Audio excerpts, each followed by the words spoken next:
वैसे जरूरी नहीं है, लेकिन वीडियो को लाइक या फिर डिसलाइक करने की कोशिश जरूर किया करें। तो जैसे इस मूवी का स्टार्ट होता है, हमें मूवी का मेन कैरेक्टर सियोंग दिखाया जाता है और उसकी बेटी का बर्थडे होता है। इसीलिए सियोंग की मदर उसे कुछ पैसे देती है ताकि वो अपनी बेटी को डिनर पर ले जा सके। लेकिन अब सियोंग को और पैसों की जरूरत होती है, तो इसीलिए वो अपनी मदर का एटीएम कार्ड चुरा लेता है। इसके बाद वो अपनी मदर के सारे पैसे चुरा लेता है और पैसों को वो लगा देता है हॉर्स राइडिंग में, और इस गेम में वो 4 मिलियन वॉन जीत जाता है। अब सियोंग ने एक कंपनी से बहुत सारे पैसे उधार ले रखे थे, तो इसीलिए वही लोग उसके पीछे पड़ जाते हैं। इसके बाद वो सियोंग को पकड़ ही लेते हैं और वो उसे काफी मारते हैं। और जब सियोंग उनके पैसे लुटाने के लिए अपने पॉकेट्स चेक करता है, तो वो देखता है कि उसके पास तो पैसे हैं ही नहीं, यानी वो वाले पैसे जिसने हॉर्स राइडिंग में जीते थे। और तब उसे याद आता है कि जब वो इन लोगों से बचकर भाग रहा था तो वो एक लड़की से टकरा गया था, तो जरूर उसी लड़की ने ही उसकी जेब काट ली। अब क्योंकि सियोंग के पास पैसे तो होते ही नहीं, तो इसीलिए वो लोग उसे 1 महीने का और टाइम देते हैं जिसमें कि वो उनके पैसे लौटा दे। इसके बाद सियोंग कुछ पैसों का अरेंज करता है और अपनी बेटी को डिनर पर ले जाता है। इसके बाद सियोंग जल्दी से स्टेशन पर पहुंचता है, लेकिन अनलकीली उसकी ट्रेन तो मिस हो गई थी। और जब सियोंग वहां पर बैठकर ट्रेन के आने का वेट कर रहा था कि तभी अचानक से उसके पास एक आदमी आता है, और ये अननोन पर्सन था, यानी सियोंग उसके बारे में कुछ नहीं जानता था। फिर वो अननोन पर्सन सियोंग को कहता है कि मैं तुम्हारे साथ एक गेम खेलना चाहता हूँ। वो सियोंग को कहता है कि अगर तुम इस गेम में जीत गए तो मैं तुम्हें 1 लाख वॉन दूंगा। तब इतने सारे पैसों का सुनकर सियोंग के गेम खेलने के लिए एग्री हो जाता है। इसके बाद सियोंग काफी मार खाने के बाद ये गेम जीत जाता है, यानी वो 1 लाख वॉन हासिल कर लेता है। इसके बाद वो अननोन पर्सन सियोंग को एक कार्ड देता है, ये कहते हुए कि अगर तुम और पैसे जीतना चाहते हो तो इस कार्ड पर जो नंबर लिखा हुआ है उस पर कांटेक्ट करना। इसके बाद सियोंग जब अपने घर जाता है तो उसकी मदर उसे कहती है कि तुम्हारी बेटी अगले साल अपने स्टेप फादर के साथ यूएस में शिफ्ट हो रही है। यहाँ पर हमें ये पता चलता है कि सियोंग की डिवोर्स हो गई है और उसकी वाइफ ने दूसरी शादी भी कर ली है। लेकिन सियोंग कभी भी ये नहीं चाहता था कि उसकी बेटी उससे दूर जाए, लेकिन उसे बहुत सारे पैसे चाहिए होते हैं अपनी बेटी की कस्टडी वापस लेने के लिए, तो इसीलिए सियोंग उस कार्ड वाले नंबर पर कॉल करता है। इसके बाद सियोंग को एक गाड़ी में लाया जाता है जहाँ पर और भी लोग थे, लेकिन फिर उन सारे लोगों को बेहोश कर दिया जाता है। और जब उन सब लोगों की आंख खुलती है तो वो खुद को एक फैसिलिटी में पाते हैं जहाँ टोटल 456 लोग थे, और वो वहाँ पर एज अ प्लेयर थे क्योंकि उन सबको एक यूनिफॉर्म भी पहनाया हुआ था। इस फैसिलिटी का होस्ट यानी लीडर एक आदमी था जो कि फ्रंट मैन था वहाँ पर, और वो सब पर नजर रख रहा था। अब यहाँ पर एक कॉमन चीज थी कि जितने भी लोगों को वहाँ पर लाया गया था उन सबने कर्जे लिए हुए थे बहुत ज्यादा। सियोंग वहाँ पर प्लेयर नंबर 1 से मिलता है जो कि एक बूढ़ा आदमी था। उस बूढ़े आदमी को ब्रेन ट्यूमर था, यही वजह थी कि वो यहाँ पर आया था क्योंकि उसकी लाइफ तो वैसे भी खत्म ही होने वाली थी। इसके बाद वहाँ पर 2 प्लेयर्स जिनमें लड़की का नाम सैब्यूक और लड़के का नाम जेंग होता है, उनके बीच फाइट होती है। अब यहाँ पर सैब्यूक वही लड़की थी जो सियोंग के पैसे लेकर भाग गई थी, यानी उसी ने उसकी जेब काटी थी। सियोंग तो उसे देखते ही पहचान लेता है, इसीलिए वो अपने पैसे मांगने के लिए उसके पास जाता है। तभी वहाँ पर कुछ गार्ड्स आ जाते हैं जिन्होंने पिंक कलर का यूनिफॉर्म पहना था और उनके फेस अच्छी तरह से कवर्ड थे। गार्ड्स उन सभी प्लेयर्स को बताते हैं कि तुम्हें यहाँ पर टोटल 6 गेम्स खेलनी होंगी और जो इस गेम का विनर होगा उसे बहुत सारे पैसे मिलेंगे। इसके बाद उन सबसे एक कॉन्ट्रैक्ट पर साइन करवाया जाता है और इस कॉन्ट्रैक्ट के 3 मेन रूल्स थे। पहला रूल ये कि कोई भी प्लेयर अपनी मर्जी से गेम को छोड़कर नहीं जा सकता। दूसरा रूल ये होता है कि जो भी प्लेयर खेलने से मना करेगा तो उस प्लेयर को एलिमिनेट कर दिया जाएगा, और उनके मुताबिक एलिमिनेट का मतलब क्या था ये तो हम आगे ही जानेंगे। गेम का तीसरा रूल ये था कि अगर मेजोरिटी इस गेम को खेलना नहीं चाहती तो वो इस गेम को छोड़कर जा सकते हैं। इसके बाद उन सबको गेम के लिए ले जाया जाता है। अब यहाँ पर सियोंग अपने क्लासमेट सैंगो से भी मिलता है जो कि उसे बचपन से जानता था। सियोंग उसे वहाँ पर देखकर काफी हैरान होता है क्योंकि वो तो किसी बिजनेस के लिए आउट ऑफ कंट्री चला गया था। अब पहले गेम के लिए वहाँ पर एक काफी बड़ी डॉल थी और इस गेम का रूल काफी सिंपल था, और वो ये था कि डॉल जब भी गाना गाएगी उन सबको आगे बढ़ना है, और जैसे ही वो गाना गाना बंद करेगी तो उन सबको रुक जाना है और मूव नहीं करना है, और अगर कोई हिल गया तो उसे एलिमिनेट कर दिया जाएगा। अब स्टार्टिंग में तो ये सब कुछ उन्हें किसी प्रैंक की तरह लग रहा था, लेकिन जब एक लड़का हिल जाता है तो उसे शूट करके मार दिया जाता है, और यही होता है एलिमिनेट का मतलब, यानी उन्हें मार दिया जाएगा। अब ये देखकर वो सारे लोग काफी घबरा जाते हैं और उन्हें पता चल चुका था कि वो खतरे में है, इसीलिए लोग डरते हुए पैनिक करते हुए इधर उधर भागने लगते हैं।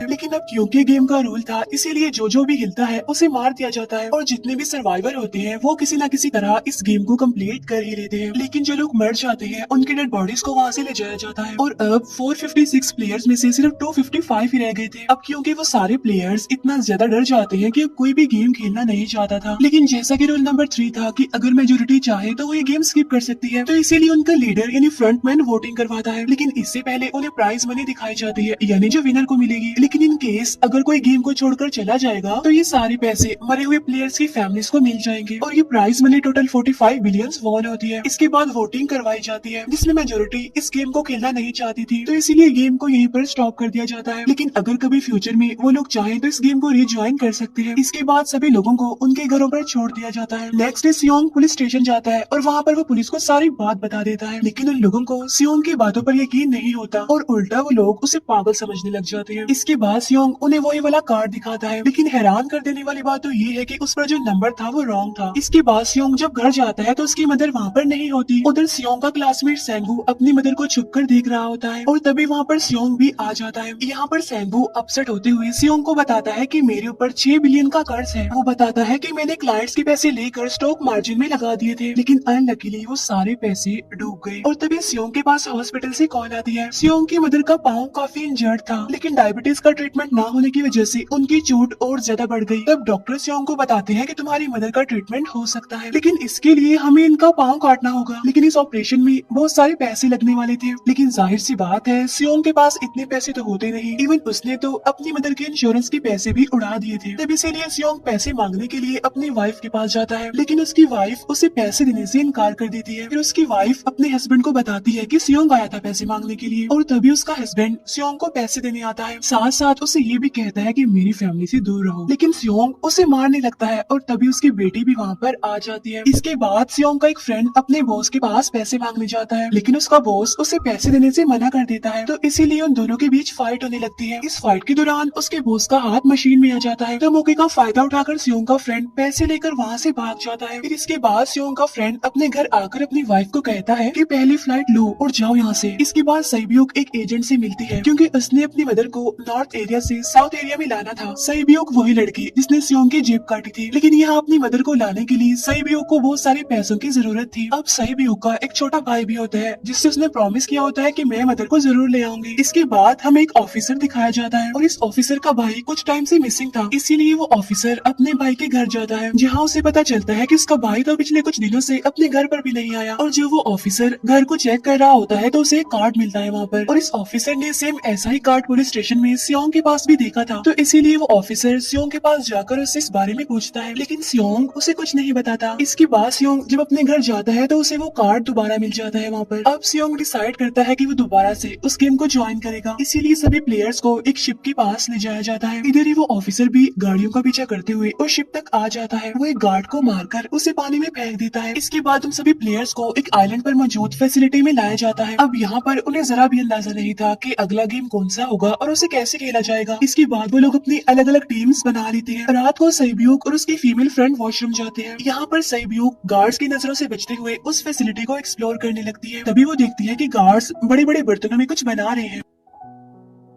लेकिन अब क्योंकि गार्ड्स को शक हो जाता है तो ये गार्ड वॉशरूम्स को चेक करने के लिए आता है, लेकिन तब तक सईब्यूक वापस आ चुकी थी। इसके बाद सईब्यूक अपनी फीमेल फ्रेंड को सारी बात बता देती है जो उसने देखा था, लेकिन यहाँ पर सेंगू उन दोनों की बातें सुन लेता है और वो इस बारे में सईब्यूक से पूछता है, जिस पर सईब्यूक बताती है कि वो बड़े बड़े बर्तनों में कुछ पका रहे थे। इसके बाद उन सभी प्लेयर्स को प्ले ग्राउंड में लाया जाता है, जहाँ पर उनके सामने 4 शेप्स थी। 4 शेप्स में से उन्होंने किसी एक शेप को चूज करना था। अब यहाँ पर सेंगू को पता चल जाता है कि गेम क्या है और क्या करना है हमें। सेंगू सियोंग को बताता है कि सबने अलग अलग शेप्स को चुनना है। इसके बाद उन सभी को एक छोटा सा बर्तन दिया जाता है जिसमें की शेप्स बनी होती है। अब गेम उनकी ये होती है कि उन्होंने किसी तरह उस शेप को बाहर निकालना है बगैर डैमेज किए, लेकिन अगर शेप जरा से भी खराब हो गई तो उन्हें एलिमिनेट कर दिया जाएगा, यानी मार दिया जाएगा। अब यहाँ पर सेंगू तो इजिली उस शेप को निकाल लेता है, लेकिन सियोंग इतना ज्यादा घबरा जाता है कि उसकी हालत खराब होने लगती है, लेकिन फिर वो किसी न किसी तरह करके इस गेम को भी जीत लेता है। इसके बाद उन सबको वापस से रूम में लाया जाता है। अब यहाँ पर 187 प्लेयर्स वापस आए थे, जिनमें से अब सिर्फ 108 ही रह गए थे। इसके बाद उन सबको खाने के लिए ले जाया जाता है, लेकिन खाने की वजह से जैंग की एक लड़के से फाइट हो जाती है, जहाँ पर जैंग उस लड़के को इतना ज्यादा मारता है कि वो मौके पर ही मर जाता है। इधर ही हम देखते हैं कि उन प्लेयर्स में से एक डॉक्टर होता है जो गार्ड्स के साथ मिलकर मरे हुए लोगों के ऑर्गन्स निकाल कर उन्हें चाइनीज को बेचने का काम करता है। इसीलिए जब भी डेड बॉडीज को ले जाया जाता है तो वो डेड बॉडीज को गायब कर लेते हैं, क्योंकि ये सब कुछ एक प्लान के अकॉर्डिंग चल रहा था, क्योंकि ये सारा कुछ फ्रंट मैन से छुप कर हो रहा था। यही वजह थी कि कंट्रोल रूम में भी उन्होंने अपना ही ही एक आदमी बिठाया हुआ था जो कि उन लोगों की सारी वीडियो फुटेज डिलीट कर देता था, और गार्ड्स तो डॉक्टर को गेम के बारे में पहले ही बता देते थे ताकि वो सरवाइव कर सके। यहाँ पर एक गार्ड उसी प्लेयर डॉक्टर को बताता है कि आज हमने प्लेयर्स को जानबूझकर खाना कम दिया है ताकि वो आपस में लड़ने लगे, जिससे होगा ये कि सारे वीक प्लेयर्स गेम से आउट हो जाएंगे। साथ ही गार्ड डॉक्टर को अपनी अगली गेम के बारे में बता देता है। अब 30 मिनट के बाद वहाँ पर लाइट्स ऑफ होने वाली थी। अब यहाँ पर सैंगवू को पता था कि सियोंग की टीम जरूर कोई उल्टा काम करेगी, इसीलिए वो उस टीम को अपने पास बुलाकर उन्हें रिलैक्स रहने के लिए कहता है। उधर वो जो डॉक्टर प्लेयर होता है वो जैंग की टीम में शामिल हो जाता है। यहाँ पर डॉक्टर जैंग को बता देता है कि अगला गेम क्या होने वाला है। इसके बाद लाइट्स ऑफ हो जाती है और जैंग अपनी टीम के साथ मिलकर बाकी सभी को मारने लगता है। जैंग एक लड़की को मारकर सैब्यूक को मारने जाता है, लेकिन तभी सियोंग उसे बचा लेता है। इसके बाद गार्ड्स वहाँ पर आकर उन सभी को रोक लेते हैं और अब टोटल 80 लोग रह गए थे। इसके बाद उन सभी को तीसरे गेम के लिए ले जाया जाता है और यहाँ पर उन्हें 10-10 प्लेयर्स की एक टीम बनाने के लिए कहा जाता है और वो लोग ऐसा ही करते हैं, अपनी अपनी टीम बना लेते हैं। अब क्योंकि जैंग को अगली गेम के बारे में पहले ही पता होता है, इसीलिए वो सैब्यूक की फीमेल फ्रेंड को अपनी टीम में नहीं रखता और वो अपनी टीम में सिर्फ मर्दों को ही रखता है। इसके बाद सैंगवू भी अपनी एक टीम बना लेता है। अब क्योंकि उन्हें एक प्लेयर की जरूरत थी, तो इसीलिए सैब्यूक की फीमेल फ्रेंड उनकी टीम में शामिल हो जाती है और ये गेम असल में टग ऑफ वॉर का होता है, यानी उन्होंने अपने सामने वाली टीम को नीचे गिराना था। इसके बाद गेम स्टार्ट हो जाती है और जैंग की गेम बड़ी आसानी से इस गेम को जीत लेती है। इसके बाद बारी होती है सैंगवू की टीम की। तो प्लेयर नंबर 1 यानी वो बूढ़ा आदमी कहता है कि मैंने अपनी जिंदगी में बहुत सारी टग ऑफ वॉर्स खेल रखी है, इसीलिए उन सबको गाइड करता है कि इस गेम को कैसे जीतना है।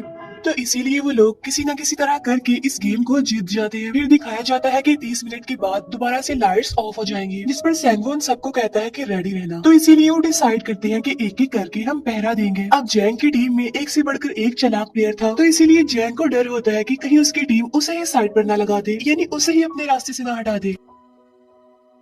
दूसरी तरफ डॉक्टर और गार्ड्स मिलकर डेड बॉडी के ऑर्गन्स निकाल रहे होते हैं और इन ऑर्गन्स को डिलीवर करने जाना था गार्ड नंबर 28 एंड 29। तब वो सभी एक डेड बॉडी के बारे में बातें करने लगती हैं जिसकी सिर्फ एक किडनी थी और वो उसे ज़ॉम्बी कह रहे थे। अब यहाँ पर जो गार्ड नंबर 29 था, यानी जिसने वो ऑर्गन्स डिलीवर करने जाने थे, वो कोई और नहीं बल्कि वो ऑफिसर था जो गार्ड के बेस में वहाँ पर आया था। और ये सब बातें सुनकर उसे शक होता है कि शायद ये लोग मेरे भाई की बात कर रहे हैं, क्योंकि उसकी भी एक ही किडनी थी। इसके बाद नंबर 28 और 29 यानी वो ऑफिसर ऑर्गन को डिलीवर करने के लिए चले जाते हैं। रास्ते में वो ऑफिसर नोटिस करता है कि टनल में तो बॉम्ब लगा हुआ है। तब नंबर 28 उसे बताता है कि जब हम यहाँ से बाहर निकलेंगे तो इस जगह को ब्लास्ट कर दिया जाएगा। अब यहाँ पर वो ऑफिसर नंबर 28 से और इन्फॉर्मेशन लेने की कोशिश करता है, इसीलिए नंबर 28 को उस पर डाउट होने लगता है, इसीलिए वो उस ऑफिसर को अपना फेस दिखाने के लिए कहता है। अब यहाँ पर वो ऑफिसर अपना फेस भी दिखा देता है, साथ साथ वो नंबर 28 पर गन पॉइंट भी कर देता है। साथ साथ वो ऑफिसर उससे एक किडनी वाले आदमी के बारे में पूछता है कि वो कौन है जिसे तुम ज़ॉम्बी कहते थे, जिस पर वो नंबर 28 उससे कहता है कि वो तो एक लड़की थी। अब यहाँ पर नंबर 28 उस ऑफिसर को कहता है कि तुम लीडर के रूम में जाकर सारी इन्फॉर्मेशन देख सकते हो, वहाँ पर सबका डाटा है। ये जानने के बाद वो ऑफिसर नंबर 28 को मार डालता है। उधर वो डॉक्टर गार्ड से अगली गेम के बारे में पूछता है, लेकिन इस बार गार्ड्स को भी अगली गेम के बारे में पता नहीं होता। तब इसीलिए डॉक्टर को गुस्सा आ जाता है और वो एक गार्ड को पकड़ लेता है और उनकी फाइट होने लगती है। इसी फाइट में डॉक्टर उस गार्ड को मार कर वहाँ से भाग जाता है। इसके बाद एक गार्ड भी उसका पीछा करता है और वो दोनों प्लेग्राउंड में आ जाते हैं। यहाँ पर गार्ड डॉक्टर को अपनी बातों में फंसा कर उसे मारने वाला होता है, लेकिन तभी लीडर इन्हीं फ्रंटमैन आकर उसे मार डालता है और बाद में वो उस डॉक्टर को भी मार डालते हैं। साथ साथ इन्हीं वहीं पर नंबर 28 की डेड बॉडी भी मिल जाती है, जिससे इन्हें ये पता चल जाता है कि फैसिलिटी में कोई घुस गया है। उधर वो ऑफिसर लीडर इन्हीं फ्रंटमैन के रूम तक पहुंच जाता है, तो वो चेक करते करते एक ऐसे रूम में जाता है जहाँ पर सबके रिकॉर्ड्स थे, और जब वो ऑफिसर रिकॉर्ड चेक कर रहा होता है तो उसे सभी विनर्स की एक लिस्ट मिलती है जिसमें उसके भाई का भी नाम था, यानी वो भी कभी विनर था। उधर सभी प्लेयर्स को 4th गेम के लिए ले जाया जाता है, जहाँ पर उन सबको अपना अपना पार्टनर चुनने के लिए कहा जाता है और वो प्लेयर्स करते भी ऐसा ही है, अपना अपना पार्टनर चुन लेते हैं। सैब्यूक की फीमेल फ्रेंड भी अपना पार्टनर ढूंढने की कोशिश करती है, लेकिन कोई भी उसका पार्टनर बनने को तैयार ही नहीं था। इसके बाद सभी प्लेयर्स को 10-10 मार्बल्स दिए जाते हैं। असल में ये गेम ऐसी होती है कि एक प्लेयर को अपने पार्टनर से सारे मार्बल्स लेने होते हैं बगैर कोई जोर जबरदस्ती किए, और जो दूसरा पर्सन होगा यानी जिसके पास मार्बल्स नहीं होंगे उसे मार दिया जाएगा। फिर सैंगवू और सियोंग का फ्रेंड ऑड और इवन का गेम खेलते हैं, जिसमें कि उन्होंने गेस करना था कि सामने वाले के हाथ में कितने मार्बल्स हैं। अब यहाँ पर सियोंग का फ्रेंड सैंगवू के सारे मार्बल्स जीत जाता है, जिसकी वजह से लास्ट में सैंगवू के पास सिर्फ एक ही मार्बल बचता है। अब क्योंकि सैंगवू को पता चल चुका था कि अब वो बच नहीं पाएगा, इसीलिए वो सियोंग के फ्रेंड को अपनी बातों में फंसा कर उसे ये यकीन दिलाता है कि अगर हम में से कोई भी हार गया तो हारे हुए लोगों का मैच दोबारा करवाया जाएगा। अब यहाँ पर सैंगवू धोखे से सियोंग के फ्रेंड के सारे मार्बल्स चेंज कर देता है। इसके बाद सैंगवू मार्बल्स लेकर गार्ड को दे देता है और वहाँ से बाहर चला जाता है। और जब सियोंग का फ्रेंड मार्बल्स चेक करता है तो वहाँ पर पत्थर होते हैं। उधर प्लेयर नंबर 1 यानी उस बूढ़े आदमी की हालत खराब हो रही थी, इसीलिए वो तो इधर उधर घूम रहा था, लेकिन सियोंग किसी तरह उसे खेलने के लिए एग्री कर लेता है। अब यहाँ पर वो दोनों यानी वो बूढ़ा आदमी और सियोंग भी इवन आउट खेलते हैं। अब इनमें से वो बूढ़ा आदमी सियोंग के सारे मार्बल्स जीत जाता है, लेकिन लास्ट राउंड में वो बूढ़ा आदमी भूल जाता है कि उसने क्या चूज किया था। तो यहाँ पर सियोंग उसी बातों में फंसा कर उसके सारे मार्बल्स ले लेता है, लेकिन यकीन मानिए कि वो बूढ़ा आदमी काफी चालाक था। उसने एक मार्बल अपने पास ही रखा हुआ था और वो दोबारा से इधर उधर घूमने लगता है। अब यहाँ पर सियोंग उससे रिक्वेस्ट करता है कि प्लीज मेरे साथ एक और गेम खेलो ना। तब यहाँ पर वो बूढ़ा आदमी कहता है कि मुझे पता है कि तुमने सारे मार्बल्स धोखे से लिए हैं मुझसे। वो कहता है कि मुझे सब पता था, बस मैं पागल बनने की एक्टिंग कर रहा था।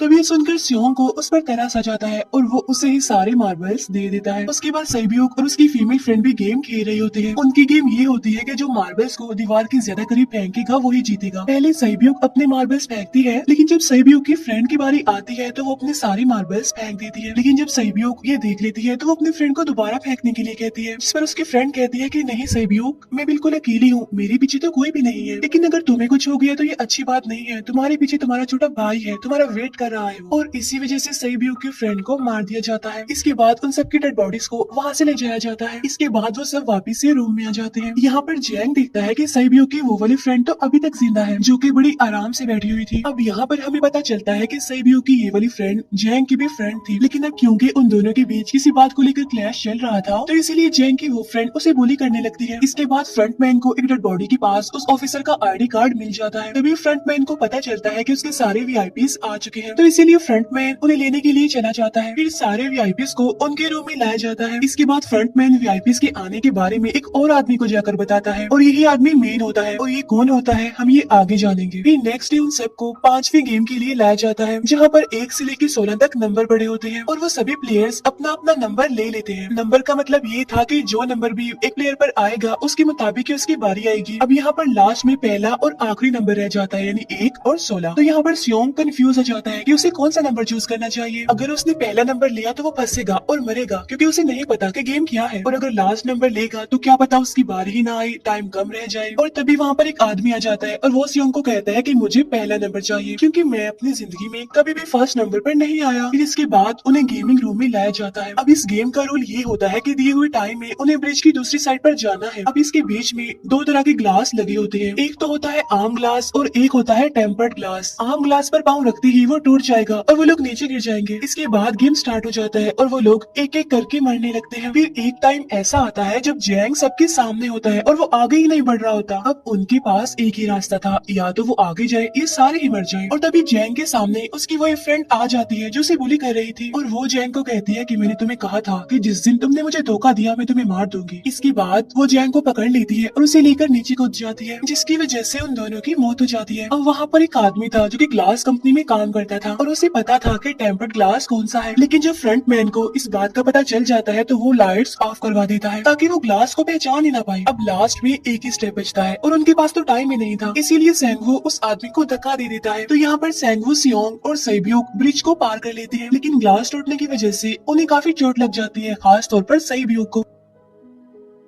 उधर उस ऑफिसर ने एक सर्वेंट को मारकर उसकी जगह खुद ले ली थी। अब एक वीआईपी को उस ऑफिसर पर शक होता है और वो उसे कहता है कि अपना मास्क रिमूव करो, लेकिन वो ऑफिसर कहता है कि ठीक है, लेकिन मैं अंदर जाकर अपना मास्क रिमूव करूंगा। इसके बाद वो ऑफिसर उस वीआईपी को लेकर अंदर चला जाता है। अंदर जाकर वो ऑफिसर उस वीआईपी को बेहोश कर देता है और इस बात का पता फ्रंटमैन को चल जाता है, इसीलिए फ्रंटमैन उसके पीछे जाता है और वो उस ऑफिसर को देख लेता है, इसीलिए वो ऑफिसर वहाँ से भागकर आइलैंड पर आ जाता है। फ्रंटमैन भी उसका पीछा करते हुए वहाँ पर आ जाता है। अब यहाँ पर वो ऑफिसर अपने सीनियर्स को कॉल करने की कोशिश करता है, लेकिन कॉल कट हो जाती है। फिर वो ऑफिसर उन्हें सारे सबूत भेजता है, लेकिन वहाँ पर नेटवर्क नहीं था। इसके बाद फ्रंटमैन ऑफिसर को पकड़ लेता है और उसे उनके साथ चलने के लिए कहता है, लेकिन वो ऑफिसर तो उस फ्रंटमैन पर गोली चला देता है। इसके बाद फ्रंटमैन अपना मास्क उतार देता है तो वो ऑफिसर देखता है कि वहाँ पर कोई और नहीं बल्कि उसका अपना भाई है वो। इसके बाद ऑफिसर का भाई यानी फ्रंटमैन उसे शूट कर देता है और वो जाकर पानी में गिरता है। उधर ग्लास लगने की वजह से सैब्यूक काफी इंजर्ड हो गई थी और उसका बहुत सारा खून भी बह रहा होता है। इसके बाद इन्हों सर्वाइव सर्वाइवर्स को डिनर के लिए ले जाया जाता है और उनके पास एक एक नाइफ भी रख दिया जाता है, मतलब रात में उन तीनों में से कोई भी एक दूसरे को मार देगा। तभी सियोंग नोटिस करता है कि सेबियो की हालत काफी खराब है, इसीलिए वो सेबियो को कहता है कि फिक्र मत करो, हम दोनों साथ हैं और इस गेम में हम दोनों मिलकर सैंगवू को हरा देंगे। इसके बाद हम दोनों यहाँ से बाहर निकल जाएंगे और पैसों को आधा आधा डिवाइड कर लेंगे। सेबियो को उसे बताती है कि मेरा एक छोटा भाई है जिसे मैं ऑर्फनेज में छोड़कर आई हूँ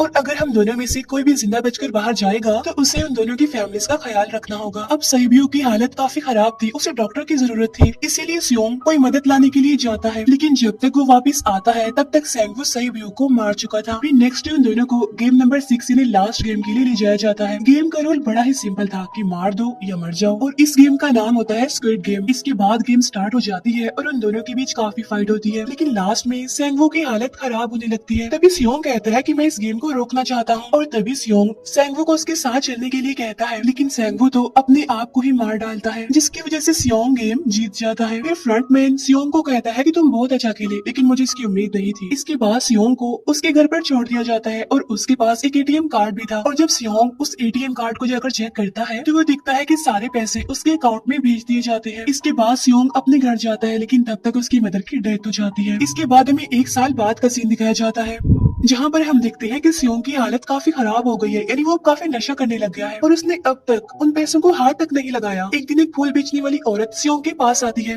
और वो उसे सेम वैसा ही कार्ड देती है जिसमें एक एड्रेस लिखा हुआ था और फिर सियोंग उस एड्रेस पर जाता है जहाँ पर उसे पता चलता है कि ये सारा किया धरा किसी और का नहीं बल्कि उस बूढ़े का है, प्लेयर नंबर 1 का, और वो अभी भी जिंदा है। यहाँ पर वो बूढ़ा आदमी सियोंग को बताता है कि मैं अपनी लाइफ से बोर हो चुका था और ये सारी गेम मैंने अपने क्लाइंट्स के साथ मिलकर बनाई ताकि मैं लोगों को मरता हुआ देखकर एंजॉय कर सकूं, लेकिन हाँ, हमने किसी को मजबूर नहीं किया था ऐसा करने के लिए और मैंने गेम में इसीलिए पार्टिसिपेट किया क्योंकि गेम देखने से ज्यादा उसे खेलने में मजा आता है। वो कहता है जो पैसे तुम्हारे पास है वो मेरे ही है और ये कहते ही उस बूढ़े आदमी की मौत हो जाती है। इसके बाद सियोंग सेबियो के छोटे भाई के पास जाता है और उसे लेकर वो जाता है सैंगवू की मदर के पास और वो सैंगवू की मदर को कहता है कि इस बच्चे का ख्याल रखना, साथ साथ वो उसे एक बैग भी देता है जिसमें बहुत सारे पैसे होते हैं। इसके बाद सियोंग स्टेशन पर जाता है जहाँ पर उसे वही अननोन पर्सन मिलता है जो कि उसे मूवी के स्टार्ट में भी मिला था। यहाँ पर सियोंग उसका पीछा भी करता है, लेकिन तब तक वो भाग चुका था। फिर सियोंग उस कार्ड वाले नंबर पर कॉल करता है और वो पूछता है कि तुम लोग कौन हो और लोगों के साथ ऐसा क्यों कर रहे हो, क्यों खेल रहे हो लोगों की जिंदगी से। लेकिन आगे से उसे रिस्पॉन्स आता है कि सियोंग अगर तुमने जिंदा बचना है तो प्लेन में चढ़ जाओ और इसी के साथ ही मूवी यहीं पर एंड हो जाती है।